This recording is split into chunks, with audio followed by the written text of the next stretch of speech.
Hey, today we're going to go over 5 tips on a successful negotiation with your seller. When you're buying houses, investment properties, when you're dealing with sellers directly, you're sitting at a table or you're sitting on a phone call or you're sitting on a Zoom or however you buy your properties. These 5 tips will help you negotiate a better deal. Tip number 1, very simple. You have to know their motivation. You have to know why they're selling, and it has to be a strong reason. The stronger their motivation, the stronger your discount can be.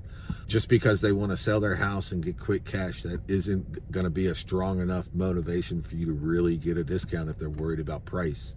What are they going to be using that money for? What problem are you solving? Are they back due on taxes? Is it about to be auctioned off? Do they have a divorce pending and they have to separate the asset? There's so many different reasons, right? But what is that actual pain point? And then how is your solution, whatever that is, creative finance, cash offer, subject to, however you're going to be pitching your deal, how is that the best solution for your client? Tip number 2 for successful negotiations is doing your homework. Don't go in blind, right? Know what the property's worth, know what your value is, know what repairs are in the property, know your homework on your client as well, right? You got to know that motivation from tip number 1. Make sure that you have all the information there. Do your due diligence. This isn't just something where you're just going to pick up a phone and 30 seconds later they're going to say, I'll take $100,000 for my $500,000 house, right?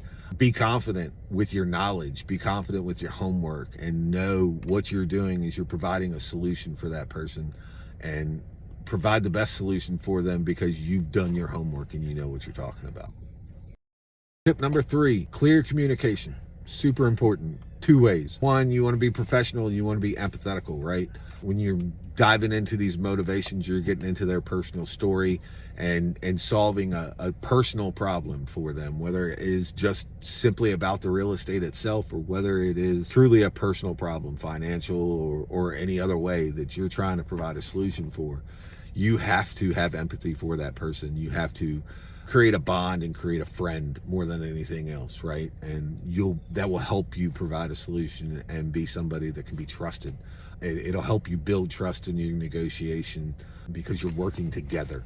But more importantly, clear communication on the process and what's going on. As investors, when we buy houses and we sell houses and we've done 1 deal, now 2 deals, now 10 deals, now 20 deals, whether it's wholesaling, fix and flipping, buy and hold, whatever it is, once we start using all that lingo of my DSCR loan, all this becomes second nature to us. I've bought a lot of houses in my time. I've negotiated a lot of deals. It's not a new thing for me, but I know that it is probably a new thing for the seller that I'm talking to.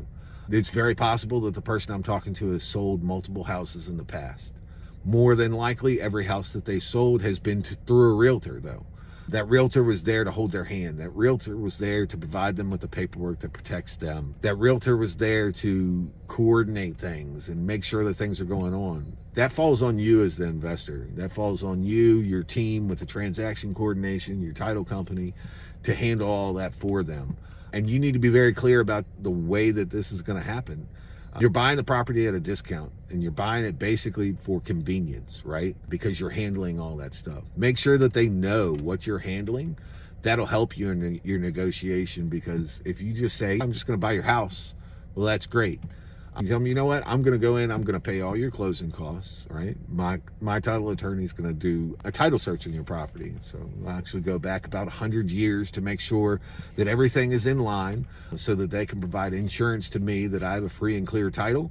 We're going to draw up all the paperwork. We're going to prepare the deed for you. We're going to ensure that the property is secured while you're not there. We're going to make sure that all the paperwork is brought to you, right? We'll have a mobile notary come out to you, whatever it is, right?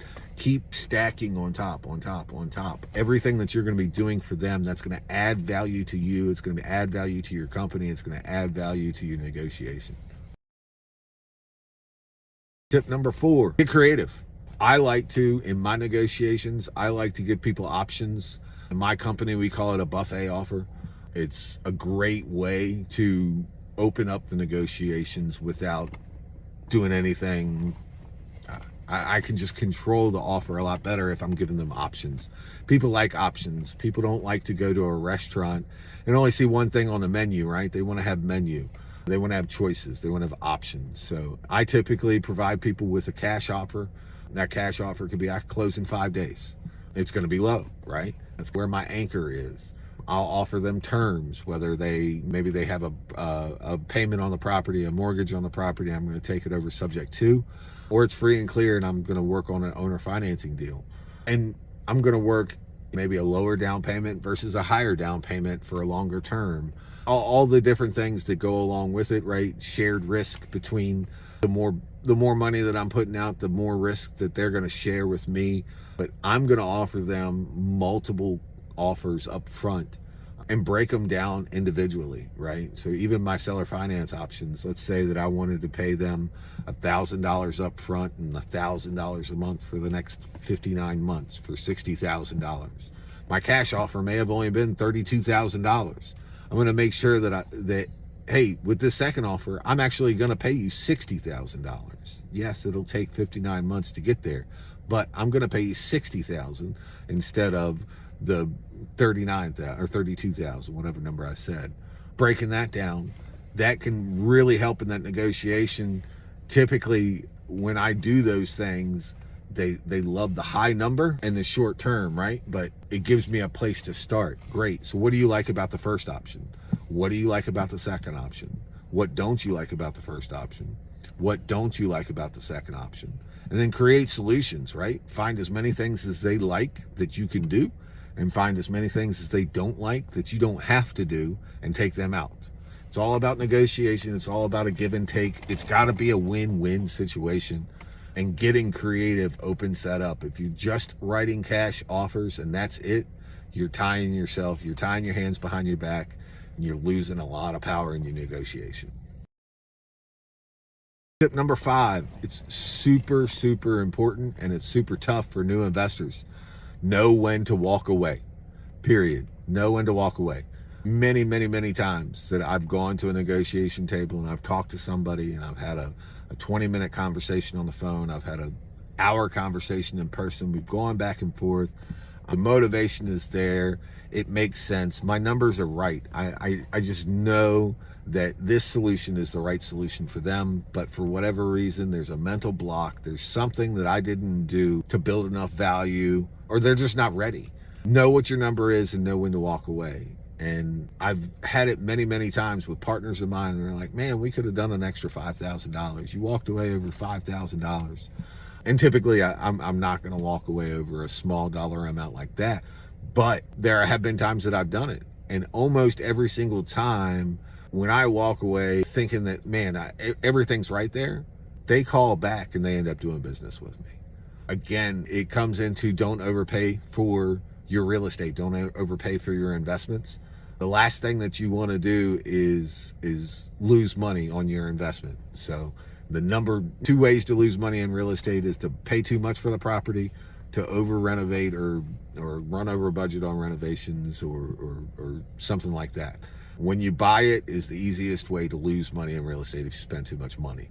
So know when to walk away, know when your number is right, and have confidence when you're walking away. Leave it professional, leave it cordial, and make sure that you leave it on good terms. You'll be surprised. A lot of people will end up calling you back at your number.